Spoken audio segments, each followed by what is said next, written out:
Good morning, good afternoon, good evening, ladies and gentlemen. This is Pit Talk, pulling pits and opinions with your host, Gunny G, where service members help service members. Follow, like, subscribe everywhere you get your podcast and on all social media platforms.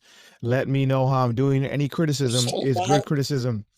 We got a special guest hailing in from mainland Japan, about to take command, Marine Corps Station Iwakuni, Miles 12 out there, by the name of Lieutenant Colonel Freddie Perez. We go way back. Sir, go ahead and say hello to the listeners.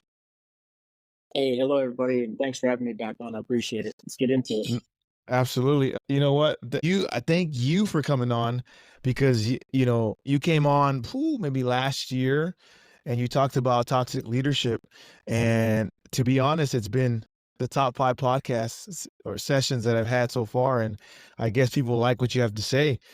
So we have to get the listeners what they want, and you're back on for round 2. So thank you again for coming on. I appreciate it. Happy to be back and happy for all the feedback as well. We all have blind spots, so appreciate you keeping me honest. Absolutely. So we gotta get into the meat and potatoes of this. You're taking command here come June.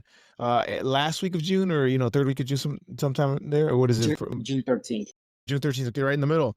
And brand new battalion commander, squadron commander. Are you nervous?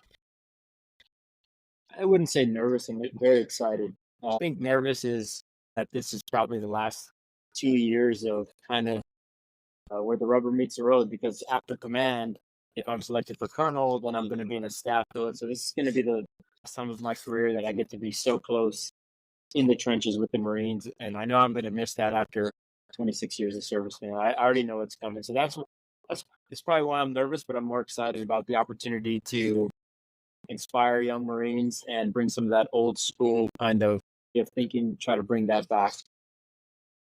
Awesome. Well, that was a bad question. I should have known you're not nervous. You're ready to go. You've been talking about it since you got to Sasebo, right? That's where you're at right now? At TV. Okay, I'm sorry. Brief background, sir. Where you been at, billets, capacities, how long you been in, stuff like that. So 26 years now, prior enlisted for 9 years, made it all the way to Staff Sergeant as a prior enlisted airframer, got commissioned through Southern Illinois University, commissioned in 2006, became an aviation maintenance officer, kind of my way, I believe, after 9 years of serving with all that experience. The best way I could give back to the Marine Corps is to take what they've given me and go back in the same field that I already had, and it's worked out wonderfully. Hell yeah! I don't know if that always works. Well, I'll say, I just came from the Miles 36. It was change of command, and he was able to go full circle. He started there as a Lance Corporal at Miles 36 and made it all the way. And we have roughly the same years of service. He made it all the way to Staff Sergeant, then got commissioned, and now he's the CO of Miles 36. That'd have been the Cinderella story for me too, to go back to Miles 29. But Miles 29 been in so long, it's no longer really in commission anymore. So Miles 12 is near and dear to my heart. But I've been in manpower. I've been in MMOA. I've been mostly East Coast my entire career. Did an EXO stint down in Pensacola with all the students, a lot of NCIS, a lot of investigations down there, but a very senior staff down there, which is very unique to the Marine Corps. You don't usually have that many staff NCOs, so it's really good. Deployment-wise, I've been on the 24th MU for 9 months. I was on a military transition team with the 1st Battalion, 7th Iraqi, military transition 142 for a year in Iraq, which was, man, that was exciting. And then with the MA 223 in Kandahar, Afghanistan, 11 and 12, just before the Bastion attacks. You got some rubber under those tires, so to speak. You're taking command. You're not really nervous, but that's expected. I mean, knowing you've been talking about it since you got to mainland Japan, and it's something that's been on near and dear to your heart. And ever since you've been selected for command, you've been pretty excited about it. How do you, we have an identity as an individual Marine. You are now entrusted to have a command identity. How do you plan on establishing that full circle? Yeah, and you're gonna take all the tricks out of my books right now, out of my book before I take command. Yeah, and like I said earlier, I guess I'll give you some of my insight and some of my thoughts. I do think that there's a personality that you want to bring to your command and a culture. As I said earlier, I want to bring back kind of that old school thought process. I'll give you a little bit of insight. I think to bring it back, I think my slogan, I'm going to give you my slogan here, man. You're going to be the first to hear it Hey. on Pit Talk podcast. And it's going to just, maybe you can hold off on airing this till after I take command. But, my slogan is going to be, in a world full of people that are sometimes Fidelis, be semper Fidelis. Everybody talks about it, but I want you to be about it. I don't want a sometimes Fi Marine. I want a semper Fi Marines, Mm. right? Somebody that we love to say semper Fi, screaming from the top of our lungs as Marines. But are we really actually being semper Fi in our daily activities, in our daily decisions with our families, with our friends, and most importantly to ourselves, right? Are we always faithful? Because I'm telling you right now, if you want to end a Marine's career in 1 second, all you gotta say is, once they're in trouble, are you a semper Fi Marine or a sometimes Fi Marine? You call a Marine a sometimes Fi Marine, man. That cuts deep, right? And especially if they're standing in front of, the CO or the XO or the sergeant major or even a staff NCO, and they're coming off some kind of incident. And the first question you ask them is, remember the CO had a little discussion, and his slogan is sometimes Fi versus semper Fi. And you coming in here breaking the law tells me you're a sometimes Fi Marine. And I think young Marines, they don't really understand, at Pensacola, they don't really understand what a page 11 is, what a 6105 is. Even sometimes NJPs, they just really don't have a good grasp on. So if you're not taking their liberty or you're not making them feel something, they don't realize till later on down the road how much that stuff really impacts their career. And really, they're not even thinking that. Most of them are not thinking that far down the road. So that's the kind of energy I'm going to bring to my command is, I'm giving you everything I got. I'm being sanctified. I need you to not talk about it. I need you to be about it, right? Everybody wants to wear dress blues, on the Saturdays to the parties and to the mall, but nobody wants to wear the rest of the uniforms when duty calls. Everybody wants the title, but not the commitment. Everybody wants to say semper Fi, but be sometimes Fi. And that's the kind of energy that I want to bring to NALS 12, the Mighty Marauders. Sir, I have to ask, and I have to be honest with you. Some of us are semper sometimes, right? And how do you, if you're creating identity, and the majority of us, I think the majority of the E5 and below populace are semper sometimes, and they don't understand, just like you said, they don't grasp the idea of what's happening to them, in terms of getting in trouble. How do you bridge that gap with them in terms of establishing your culture, your identity at Mouse 12? And you're just going to pull everything out of me before I even take command. Come on, man. Wave tops. Don't give me a sneak peek. Don't give everything. I don't want your policy letters, so to speak. Well, you're not going to have my policy letter, but you're going to have my mindset, right? So my slogan is, sometimes Fi versus semper Fi, right? So it's going to go back to, self-awareness is a big thing, and being honest with yourself first, right? And so when you're making decisions, why are you making those decisions?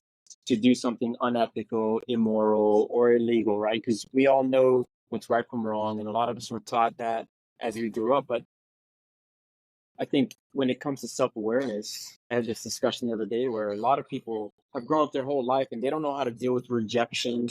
They don't know how to deal with the pain of defeat.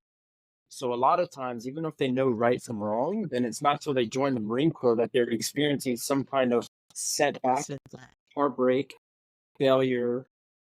And it's important for us as staff NCOs and officers to kind of help them guide through rejection, because those are painful emotions. And as somebody like myself, I've dealt with rejection my entire life, and it's fine. I I embrace it. Let's go, man. I rejected. Okay, I've been rejected a million times before. Let's keep on pushing. Let's push harder. But not everybody has that willpower, and a lot of it is just having a lot of self awareness of, especially when you're feeling some kind of emotion, to say, all right, why am I making this decision? Am I down? Am I sad? Am I hungry? Am I, all these things? And one of the things I always tell Marines is never underestimate your ability to make a bad situation worse. Right? I'm telling you right now, Yeah. Marines sit there and they're already in some trouble. And instead of like just, taking the night, go to sleep, get some shut eye, rest, recuperate, um, they end up doing something when they're caught up in the emotions, and they make it worse, right? So self-awareness is something that I want to teach over and over again. And I'll give you my wave top again. My mantra at Nalswell is going to be, snap and pop, right? I'm a big believer in not kind of reinventing the wheel, but taking what is already ingrained in our head and extending a little bit more, do a little more teaching. So again, like simplify, right? No sense in me making something up that Marines have never heard before. That's sometimes five, right? Nobody's talking about sometimes five, but it's the truth, right? Even in Marines, we have some sometimes five Marines, right? And we want to get them to be simplified. They'll scream simplified at the top of their lungs, but knowing that deep inside they're not self-aware to actually be simplified. So my mantra is going to be snap and pop. That's how you become simplified devils, right? Simplify all the time. And kind of the background of how I came up with this is from the first time you step on the yellow footprints in boot camp, or the first time you're reading Ductless Exemplo at OCS, or even for the Naval Academy graduates that go straight to TBS, snap and pop is drilled in all of our heads from the day we joined the Marine Corps by our drill instructors and our sergeant instructors. So when you say snap and pop, it means something to Marines, right? And it's the way I see it is it's synonymous with precision execution. And if you take that a step further, look no further than our silent drill platoon, right? Silent drill team. Everything they do is precision, and they do it in their mind to the sound of snap pop, and it's a rhythm, right? So taking snap and pop and making my mantra or my acronym out of it, the first thing the S stands for is self awareness, right? So what I want Marines to do is I want Marines to be on liberty, and when they're thinking about they're going down that path of going down the wrong way, right? First off, I hope that through the slogan, another Marine's going to be, hey, listen, man, the Sergeant Major and the CO talked about being sometimes fire, right? Let's get back. You're simplified. Let's talk you off the ledge. Let's not get in any kind of legal trouble. Don't be a sometimes fire Marine, man. Don't be. And usually that in itself can sometimes bring people back. But what I really want to ingrain is snap and pop. And again, S stands for self awareness. Why am I doing this? Why am I making this? And so, sorry, let me go back one. Snap. Snap is the decision making process of not only your Marine Corps career, but it could be in your personal life too, right? Every decision you make, you should be thinking snap. And the pop is actually the execution of the decision. So in the decision making process, the way I envision it in incorporating my launches, self awareness, right? I'm a CEO. I have a lot of power. I can easily tell everybody, we're not doing this, we're doing this, we're not doing this. I need to be self aware that even for myself, control my emotions. And if somebody's challenging me, I need to take that in and not just say no. I need to be self aware. Did I just tell that gunny or that, Massar no because I wanted to, or do I have a legit reason why? I need to be honest with myself. And that's what the self-awareness is, right? So when I'm about to make a decision, I have to be self-aware, number one. The N stands for, is this decision necessary right now? Does it have to be right now? Or can it be delayed later? Can I think about it some more? Can I sleep on it overnight? And then the A is attitude. When I'm making this decision, first off, I have self-awareness. Then it's a when I've established that it's necessary, do I have the right attitude about it? Am I motivated about it? Am I sad about it? Or when I give an order to to Marines, are they still mad that I didn't go with their decision, right? And this happens, right? So they need to, once I give the why, they need to say, okay, I need to have the right attitude because this is what the scripture wants. This is his decision in the end. And even though I'm mad about it, when I go execute it with the troops and create that subculture that we've had a conversation about, the staff materials to do that, do I have the right attitude about implementing it, right? And the last thing is in the decision-making process with SNAP is, does it have a purpose, right? So self-awareness, necessary, the right attitude, and does it have a purpose right now? And when you, in my mind, when you put those things together, that's the decision-making process of SNAP, right? And precision execution. And once you have those four things, and I use this in my life too, you move on to the execution part of the decision, which is pop. And when you get to pop, the first thing you got to do is you got to be passionate about that decision. Not just in the Marine Corps, but in life. But think about starting a podcast, right? If you use, I want to start a podcast, self-aware, necessary. Do I have the right attitude, mental attitude about it? Does it have a purpose? The purpose to educate, whatever. Okay, now that you've made that decision to start a podcast, you better be passionate about it, man. Because if you're not, you got to stay consistent, right? And you got to be passionate about it, because there's going to be some off days, some down days that you're not motivated about it. And the second thing with pop is optimistic, right? You got to be passionate about it. Then you got to be optimistic about it. You got to be happy to get back in that microphone. Even though there's some hits and misses in there, you got to stay optimistic about it. It's going to be ups and downs. And then the last P is you have to stay persistent, man. You have to stay persistent in the execution phase. So if you think about on the battlefield or something, right? Once we start executing the mission, so decision, then on through the execution, we're going to go take that hill. We're passionate about taking that hill. We're going to stay optimistic. If you lose a couple Marines along the way, which is worst case scenario, we're still taking that hill, right? And we have to stay persistent. The enemy's tough, and we have to stay persistent on this, and we have to lay down some more machine gun fire. And so I think these two principles, snap and pop, or this mantra, we all understand snap and pop. And so I think when you drill that in Marines' head enough, my hope is that, and I think we all naturally do this, but we don't know how it's explained to us, especially with some of the younger people, right? They I don't like, even when I tell you this, I'm not making a earth-shattering, discovery here, right? You're going, man, I already do this naturally, right? But it's never been explained in this term where I can break it down, as we used to say in the Marine Corps, Barney style, for some of the people that have never dealt with rejection and or have actually thought through a full-on decision-making and execution. How do I make my decisions? How do I execute them? And so I think that as we tell Marines and beat the drum, snap and pop every weekend when I'm telling Marines, snap and pop, right? Snap and pop. It's gonna already mean something to them as Marines, but it's gonna be something a little bit different. Now they're gonna think precision execution. They're gonna think self-aware, necessary, attitude, purpose, passionate, optimistic, and persistent. That's good. I like it. Answer. No, it's good. I like snap and pop because, for me, snap and pop is cracking sticks, drill.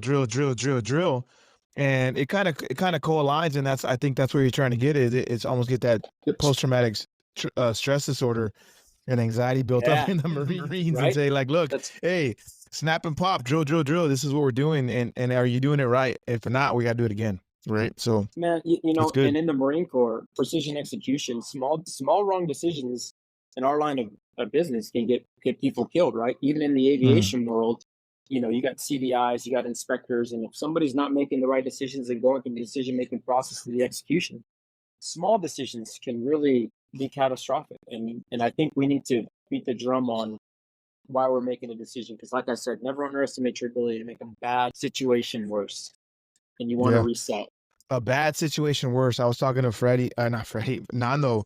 I don't remember Nando, Master Guns Hernandez. I did, yeah. And he was talking about, if there's 9 dumbasses in the room, don't be the 10th, right? It's kind of the same thing. Kind of same, don't make a situation worse by being the 10th one. It doesn't work. It's not going to work at the end state. That's good. Snap pop, ladies and gentlemen. It's a good mantra. It resonates. Especially with Marines that are, checking into your unit, that senior staff that are drill instructors, they're gonna love it. Snap and pop, it's gonna resonate with them. Yeah, they're gonna eat it up for sure. I'll send you a copy of my actual layout of how I'm gonna put it out there, so you can see the breakdown of the decision making onto the execution, along with my write up of the history of Snap and Five being ingrained in all of us. Uh, I also want that banner. I know we were texting a couple weeks back. I want the banner once you get take command. It's an awesome little memento for your command. Yes. But I gotta say, you got your mantra. You're not nervous about taking command, but in my short time compared to yours, leadership always does this roller coaster ride. With that roller coaster ride comes legalities, comes investigations, comes shenanigans, comes whatever under the sun.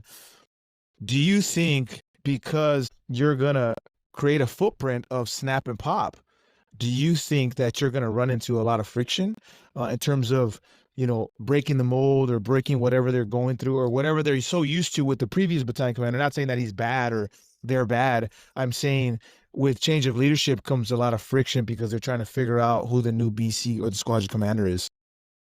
Well, I think through my slogan and my Marauder mantra, which is Snap and Pop, the idea is that it gets not only the person that's about to make the decision in the mindset, but also those around him or her to say, "Hey, man, my police are our own, right?" So where hopefully you're not that 10th guy, as Nando talked about, right? You're the guy that's like, "Listen, man, we're not sometimes five Marines. We're Semper Fi Marines. So everybody's got to stop this. And we know that this is illegal, unethical, immoral, whatever. Remember, why are we doing this? What are we self-aware right now? Is this necessary right now?" And I think, when I went to Cornerstone, when the Sergeant Major of the Marine Corps and the Commandant of the Marine Corps were up there, and they said some simple words to us as commanders. They're like, who's got over 20 years in the Marine Corps or here? What do you got to lose? We got your back. We got your back. Go out there and lead Marines. And I think, when you empower staff NCOs and officers and you give them something to actually fall on and lean back on, that comes from the top. The CO's words are simple. It's be simplified. Don't talk about it, be about it, right? Don't be sometimes five. And also snap and pop. Are you meeting the CO's intent? If I put out a mission statement about readiness and when they're on liberty, they're not thinking about readiness. When they're about to make decisions, Marines rarely get in trouble at work, to be honest, right? Marines always perform well. I don't even want to talk about what some Marines do and then come back and still perform well, right? We'll keep it PG here. Like Yeah. sometimes they're so good at covering it up at work, you have no idea, what's going on. But you got to get them to think outside of business, right? Because when they put the uniform on, they're Superman again. But when they go out on liberty, they're not thinking aircraft readiness or weapon readiness. Or what they're thinking about liberty. And you have to bring back some of those traditional values because the legal world is much different when you're going out there. So the hope is that through these slogans and the mantra that everybody's policing each other, and I have less of that because I firmly believe that people don't join the Marine Corps to be average. They join to be great. And somewhere along the line, we stop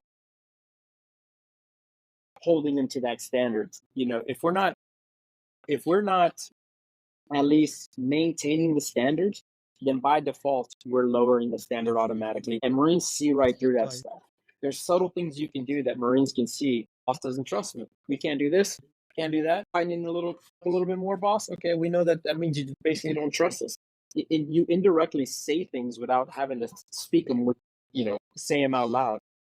There's always going to be, I guess, the 10% out there, but I've had many of times where Marines, including staff NCOs and officers, have come into my office after making a mistake through my words. And the things that I've said are my standards. When I have conversations with them about it, and it's growing pains, right? We're growing together, we're learning together, and they definitely made a mistake. But at the end of it, more often than not, the staff NCOs and the officers are like, you have to beat this out, but they're like, sir, honestly, I would have much preferred you chewing my ass than that disappointed dad throwing your own words back in my face, calling me a sometimes fly Marine or asking me if I'm a sometimes fly Marine. Could you just chew my ass and let me go? I'll take it. but when you dig Oh, in, it resonates a lot more. But yeah, just hoping everybody polices their own in the end. You know, Marines tend to feel guilty when they let other Marines down as well, and we're not upholding the standard, right? When they have my words to use to stop Marines, it helps out a lot more. And I think as commanders, we miss out on giving Marines words and expectations and standards to use on liberty or other incidences, right? Because if you read most mission statements, it talks about the job. The job. Nobody's putting mantras and slogans out there, the words directly from the CO, so that other Marines can say, when a Marine's about to get a bad situation, something wrong. Hey, dog, stop. Stop, man. Don't be a sometimes fine Marine, bro. Just like the CO said. Right now, you're about to be sometimes fine, right? yeah. Snap and pop, bro. And when you're a young troop, those things matter, man. They're not thinking about page 11s and 6105s. They're not, but you start hurting their pride a little bit as a young man. Peer to peer leadership is hard. So you got to be able to give them something to use in those moments. Yeah, that's good, sir. I tell you what, there's two questions here, and you got to touch on it, and you got to be honest and transparent about these two questions, right? You talked about the culture that we create, the accountability that we have. Who is the we that you're talking about, and how can we improve in holding the standard, right? And then the follow-on question is, everybody has mercy, right? I use it for lack of better words, mercy, grace, right? Um, Everybody has it, right? And you're going to have the authority to reduce and promote. Do you see yourself immediately showing mercy, grace to scenario situations, or are you going to be, setting the standard? If the PFT is 300, that is the standard. That is where we're going with. Anything outside of that is kind of, you're deviating. You're already setting the bar too low. To touch on your first question about I think we as Marines, right? We need constant reminders that every day is a challenge. Every day there's a new, unique challenge, and we're going to be tested every day with all of our standards. There's so many standards to uphold. Are you looking away? Are you not looking away? And we all have a responsibility not to look away. So that's from the senior officer down, senior enlisted, all the way down. And I also think when I say we've had this discussion before about senior officers and senior enlisted, where you tend to become in this self-preservation mode, where it's just easier to just look the other way, don't cause any confrontation. And if I see that happening in my command, I'm going to call you out on it, right? And I think we Yeah. always have a responsibility to call each other out on this stuff, man. And that's why I say to you, I never have an easy life, because I'm always trying to uphold the standards, and it makes for a very difficult life. So that's number one on the week. Number two, when it comes to mercy, I've been doing this long enough to understand that dropping the hammer does not do what we think it does, right? Because most of the time when you drop the hammer on a Marine, you're trying to make an example of a Marine. All you're doing is you cannot communicate at I cannot communicate at the lowest level. I'm going to make an example and pull a Marine's rank off and reduce them and take money, and everybody's going to get the hint. What I've seen in my career is that that Marine goes back, and now Marines go, that wasn't even fair, and that's all the young Marines' friend. So you can never battle that insight from those individuals down there. So you should never be, in my opinion, having mercy. I should never be making a decision to make an example out of somebody. I think that's the wrong mindset, right? You look at every case individually. I think I'll say it, and this is as honest as it gets. You see me pretty active on X, right? And I cannot tell you how often I'm let down by watching some of the very heinous acts from senior officers and senior enlisted, and the things that they do pale in comparison to a young Marine with a liberty violation, and they get smacked on the hands for it, right? And it sets a precedence where I've been that junior troop before, and I've seen it before, and it causes people to be very disgruntled in the lower ranks. And I think that actually, when you have mercy, it's tenfold. When you go in there to that young Marine, because he's going to go back or she's going to go back and she's going to say exactly what happened. There's going to be witnesses in there for the NJP, and you're not trying to set an example. But when you show mercy and the witnesses and the Marine go, wow, Saul showed mercy. He said he still has faith in me. He still believes in me. He wants me to turn the corner from being a sometimes 5 Marine to being a Semper 5 Marine. And I'm allowed to make mistakes, right? There was nothing malicious behind that mistake. There was nothing with intent. And they go back and tell those stories. And those stories are 10 times more powerful than making an example of somebody that you wanted to. So for me, I believe that mercy is much more powerful than dropping the hammer or making an example out of somebody. That's good. I tell you what, if you're listening and you're taking this in, we got Lieutenant Colonel Perez going to take a man in June, and showing mercy and grace towards the situations is by far the best approach, it sounds like, and that's the approach you're going to take. And I respect you. You know, it's an honorable move, because I know only one other in my short time that did that, and I respected her 100%. Not once did I question her authority. Not once did I not want to go up to bat for her.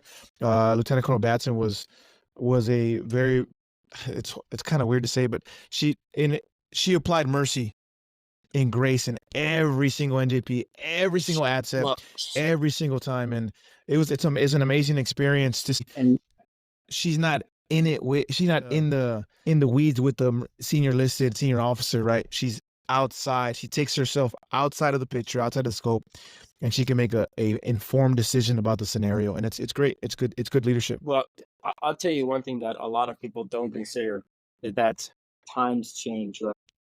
And okay. People are not understanding this, right? So I think about this a lot. I think about the early 2000s when email was first coming to the masses, right? In the Marine Corps.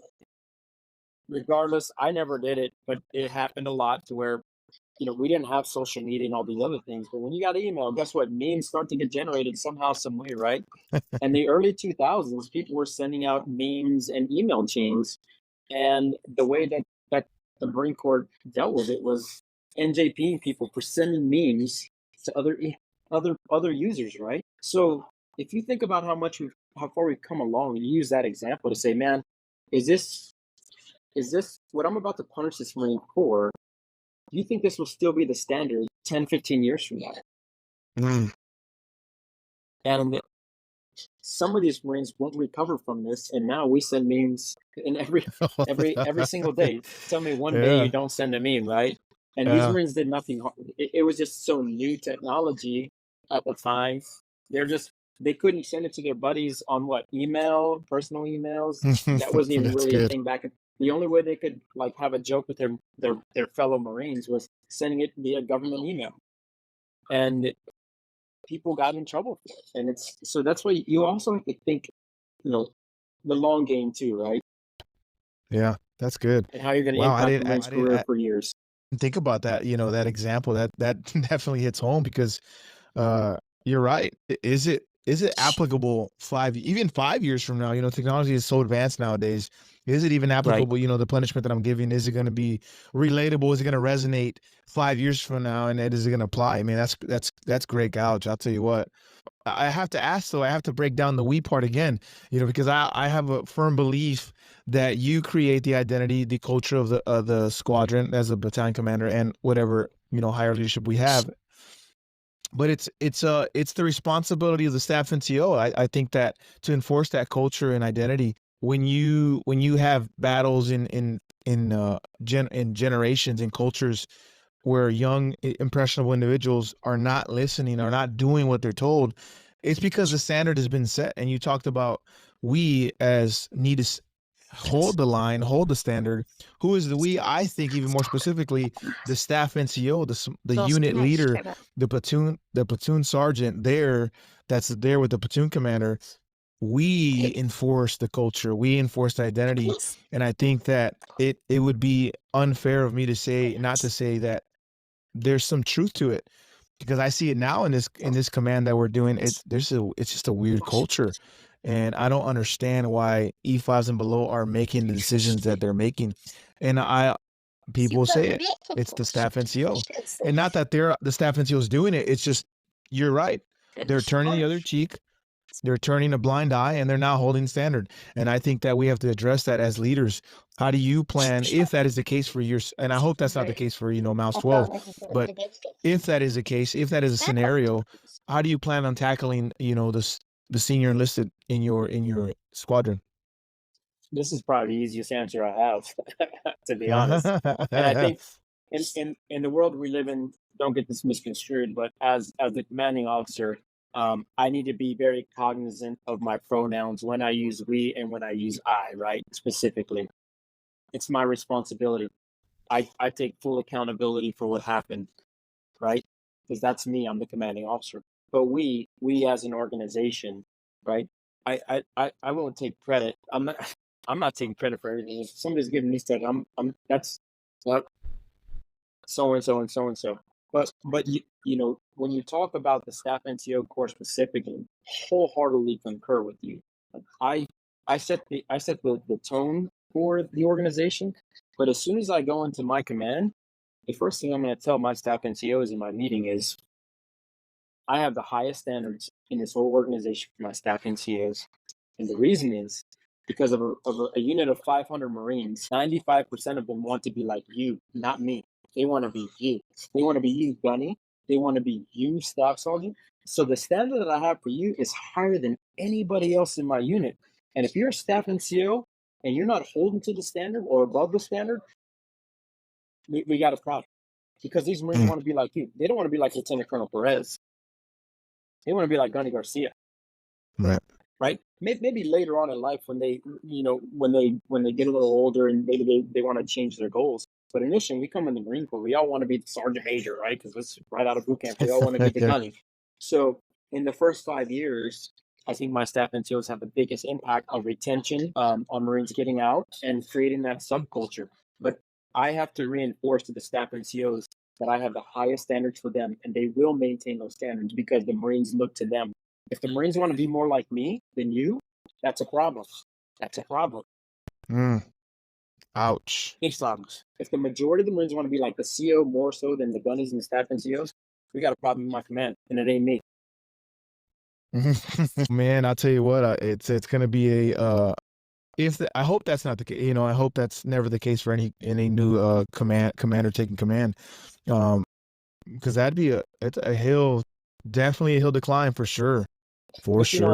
As a prior staff NCO myself, right? The staff NCO ranks become a little muddled. You pick up a staff sergeant, you're very young, you're still trying to figure out the politics of it all. But when I reinforce the staff NCOs that you are the highest standards that I have for people, now they can use that also to say, hey, if a staff sergeant's challenging the gunny, you're not holding the standard, like the CO said. Remember what the CO said? And that's perfectly fine, right? That's tactful, right?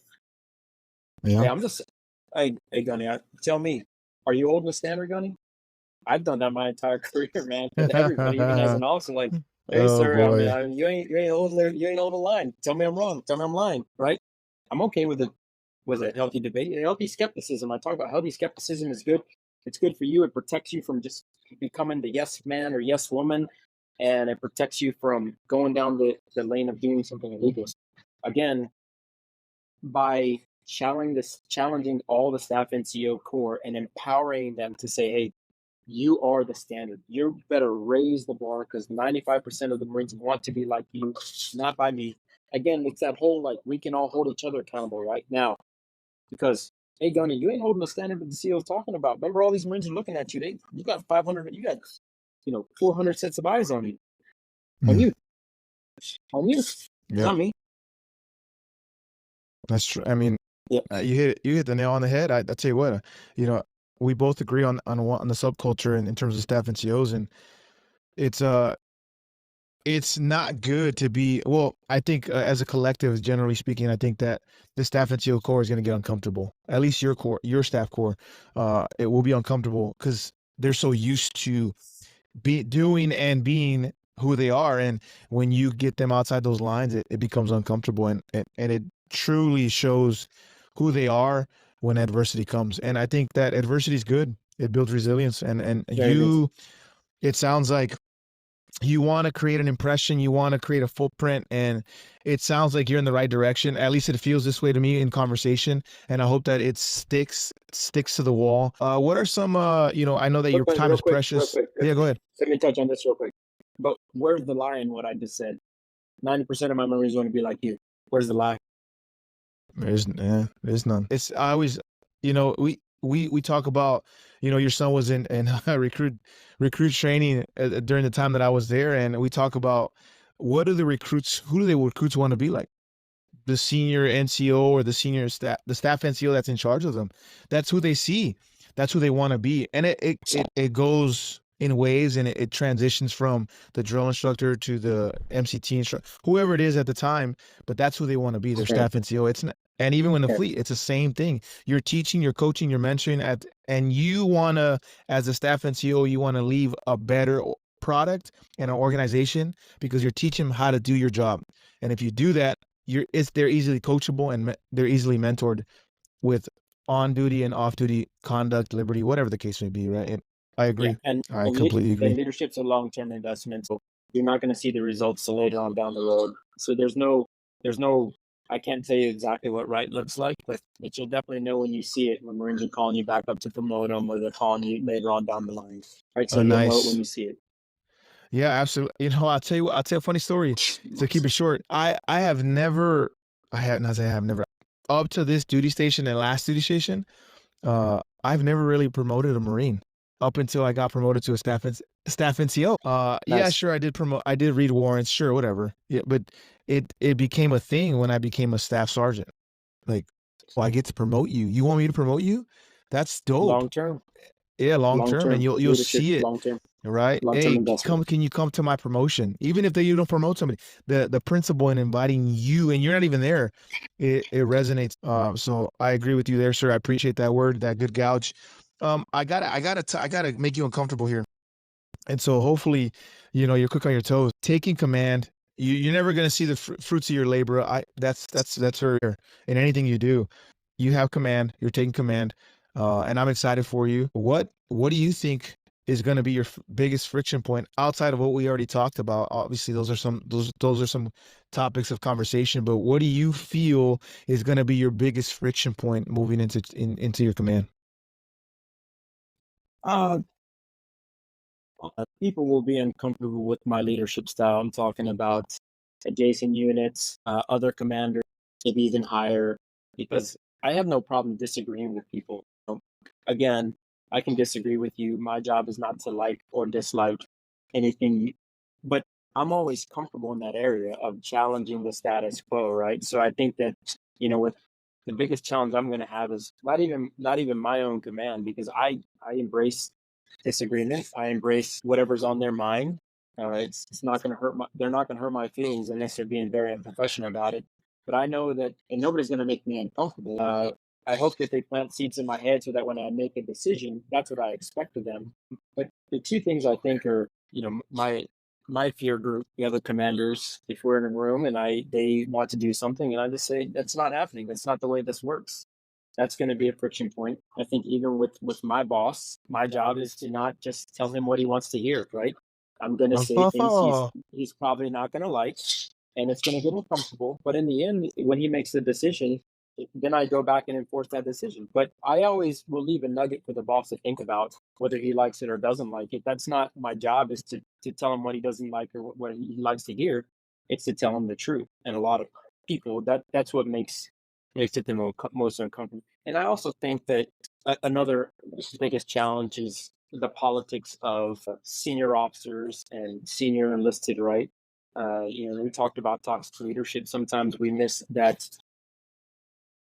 toxic leadership is the yes man, the yes woman, right? That tell me everything that I want to hear.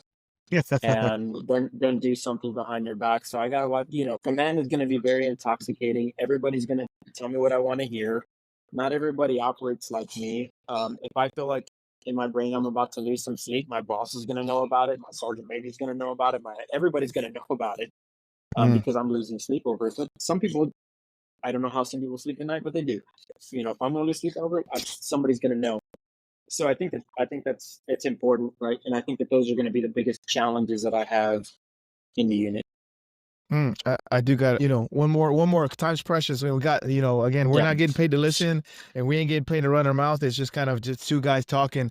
That's it. So, sir, I gotta ask you. We talked about way back when about making policy and how policy is not relevant and or doesn't apply to the current culture and the current age right now. And you were reminiscing on your experience and your left and right lettermans that you had to abide by, but it doesn't apply now. How do you intend on making policy relevant to the culture now? And are you going to make it applicable so that it makes sense? And it's not like, hey, you can't come to my house, but when I come to your room, it's on. Does that make sense? Yeah, it does absolutely. So I think policy, unfortunately, in the military, policy becomes immortal, right? It never dies. It never goes away. Eventually, we keep squeezing Marines more and more and more, and taking all their liberties away through more and more policies, and never go back to look at different policies and take some away, right? So I think with policies, it's important that we revisit policies to see if they're still applicable today, right? Some of these things Mhm. make me crazy. How are these things still active when it makes no sense whatsoever, right? I mean, how long did it take us to stop doing tobacco cessation classes, right, in the Marine Corps before it's like, okay, like, and the worst part is there's no limit. There was no limit to taking. I had to take it for 30 years in the military, even if I never smoked, right? Kind of crazy to think about, but we do these blanket policies. But I think one of the things I'm going to adopt is maybe quarterly or at least quarterly or semi-annually. What I want is I want to have these what I'll call first thought Friday, and it involves policy, right? And I want people's raw feelings, staff NCOs and officers' raw feelings about it without me saying anything. So when I say, okay, first thought Friday, Benny Garcia, here we go. You ready? Almost like Jeopardy. And in front of the room, just pull it up. Boom, Liberty. So, what's your first thoughts? I'm not as a CEO. I can give my thoughts all day, but I want to know your input, right? We don't need to wait till a command climate or like give us your thoughts right now. So if we want to make change, down in the trenches with the Marines, what's really making them upset about the policy that we have? I'm not down there in the trenches living that, right? And so I need to hear the frustrations from the staff NCOs, and I want by enabling that, like let's say, first off Friday, next one, awards or end of tour awards, right? Go, staff sergeant. Go, gunny. Go, lieutenant. Go, go, go, go, go, go. I'm not going to tell anybody what I think about in the tour awards. I want to know what you. So I think that's one way to get open dialogue about policy without just saying, here's what I think about liberty and here's what I think about awards. Because if I do that, not everybody, but most people can say, oh, it's great. And I don't want that kind of culture, right? I want honest feedback. And that's one way I hope to address policy changes is the raw feedback. That's good. Raw On the feedback spot, raw on the feedback. spot. It definitely makes for uncomfortable Marines. I like it. Love it. I like it. I mean, you could by name request me. I could be your admin chief later on. I mean, but that's if you Come got on that kind down. of pull. That's if you got that kind of Come pull. on And I know down. you know some people. I do have to say that I'm excited for you. I think you're pretty excited about it as well. I think when everybody found out you were taking command at Mouse 12, going back to stomping grounds of Iwakuni, that's where we met. And can you, now that we covered all the meat and potatoes, let the listeners know how we actually met and what was this, what was the scenario, what was the experience with me as a young, I think it was a sergeant, maybe a sergeant, or I don't know, I think it was sergeant at the He's time. been no staff sergeant. And what Well, is I touched on good. go ahead. I touched on a little bit on our first podcast, but it was one of those things where we met at a random kind of get together and two passionate Marines about the Marine Corps. And next thing you know, we're kind of like going at it about policy and procedures, almost like this podcast right now, like heated but respectful, right? And it was good. And I think it was great. I loved it. I embrace it all the time. And I think at the end, I ended up giving you my Marine Corps pin off my jacket, and I hope you still have it. But Absolutely. it kept us together, right? And it's kept us together ever since. And I will say um, that I'm very happy that our friendship has continued to evolve as you've continued to progress through the ranks. If I continue to progress through the ranks, as our relationship continues to mature, you bringing me on the podcast has really helped me break out of my shell, especially as becoming a CEO. Things are a lot different today, and you were kind of the catalyst of me saying, you know what, you're right. I need to be more transparent behind my motivation to kick off my social media hype on X, right? Yeah, And, yeah. right, and we've had conversations about that where I told you I'm going for it. I'm about to do it because I can't be honest with you on here if I can't be honest with the world. And just on X is a great way to. It's very humbling. It's it'll set you straight, right? It's a lot of hard work, and it's a lot of fun though. Absolutely. Again, your time is precious. Thank you for coming on. I know you're on a time crunch. You got some stuff going on in the great city of Tokyo. So I will say this. Um, I would love to be at the change of command.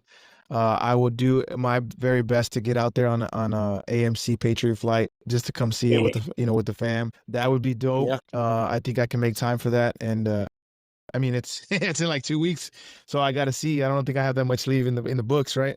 But I'm definitely gonna attempt to see what's going on, and I'm excited for you. We got to have you back on. 6 months into the command, and see where see Love if your to. feet are wet, and see how it's going for you, and see what the way forward is for you and the culture there. And I'm pretty excited about the culture at Mouse 12. They got a good. I always say, as long as you're a good dude, right? And I've known you so long that you're just a good dude, man. You treat us how you want to be treated, and you've always been respectful. And I hate using professional, but that's just the word that I got right now. Professional with me. And you treat me how I want to be treated as a man, and I treat you the same, and it's always been reciprocal. And I think that just by that example, you're going to inspire all the Marines under your charge, and even civilians, maybe. I think, and maybe even sailors. I don't know. We'll see. But I'm excited for you, sir. Thank you for coming on. Thank you for, I got it. One more thing. Service members deal with mental adversity and resilience, and they build resilience through adversity. But sometimes service members transitioning out have a hard time. And a lot of the time, that 22 to 44, that number, it really, the majority of it happens when they transition from the service. And they got the onesies and twosies, that happen during service. And I think you know what I'm talking about. But what can you provide in your 20 plus years of service with mental adversity, and how to be resilient in terms of transitioning maybe, and or in service? Like, look, I know it's painful. And the mantra is pain is leaving, what is weakness leaving the body? Sometimes like something like that. But how can you would give the listeners a tool for their toolbox in terms of mental adversity and resilience? That way they're not taking that road of suicide, and or creating pain and friction for everybody else. Snap and pop. Snap uh, pop, right? You gotta be self-aware, right? It comes back to this, right? When you're not in the right state of mind, be self-aware, right? Make sure you're taking care of yourself. And that's why I love that snap and pop, the decision making for whatever decision you're gonna make. It doesn't only apply to the Marine Corps, but it can apply to decisions in your life. And if you ingrain this, I especially like on X, I watch these guys that are 50s and 60s, and the things that they still have that a CO just gave them, and they're still holding on to a word that a CO said, or a sergeant major said. Those things are so important. That's number one. And number two, I would say what I've learned, and if they're one of my psychologist friends, or I think what we often get wrong as somebody that's trying to watch out for other people is telling them that everything's going to be okay, and we revert to that because it kind of feels good for the moment, right? Everything's gonna be okay. Just work hard, I push through it. When really we should be saying, please get professional help. Let me get you professional help. I'm gonna follow up with you tomorrow. I need to follow up with you tomorrow, and you stay persistent on that, right? Right? You say like, hey man, I gotta follow up with you. I'm not a professional. I don't know what's going through your mind. I don't know what chemicals are being released, and where you're at, where your state of mind in. But you need some professional help. If you're thinking this way, you need some serious professional help.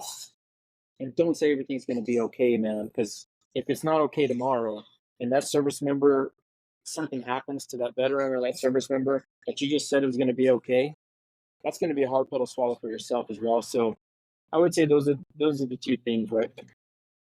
Snap and pop, man. Snap and pop, right? Precision execution, man. Silent drill team motivated, self-aware, necessary. Change your attitude, get the right attitude. Find your purpose again as you're transitioning out, right? Whatever your new purpose is, because the Marine Corps, we strip the identity, right? From the start. You're now, hair's gone, everybody looks the same. I'm not Freddie Perez anymore. I'm Marine, right? And it's hard to adjust back to who am I as an identity? And you got to slowly make your way back to it. That's good. Agree Hey, with that. it's good. Snap and pop. Snap and pop. That's applicable. Everything you do, I like it. I'm gonna have to use it. Put on a shirt. Snap and pop. And then don't. It's. But you're on my podcast, so I think I have the rights to it. I think if I'm not mistaken. Sir, thanks for coming on again. We got to have you back on. 6 months into your snapping of the command and see how your feet are getting wet. And I think it'll be relevant. I think it'll be applicable. I think it'll be good to see what it's like and see if your friction points change. See if the pros and cons are different than from where we started and what we initially talked about. So thank you for coming on. If a service member wants to talk about it and talk about some more about you, you got any social media handles or where they can reach you at? The Lieutenant Colonel USMC on X is the best way. Communicate daily with everybody, share a lot of inspiring stories, and try to motivate people. Sweet. I'll put it in the bio. Sir, again, thank you for coming on. Ladies and gentlemen, it's Pit Talk, Pulling Pits and Opinions with your host, Gunny G, where service members help service members, period. Follow, like, subscribe, everywhere you get your podcast, and on all social media platforms. Let me know how I'm doing. Any criticism is good criticism. Ladies and gentlemen, we out.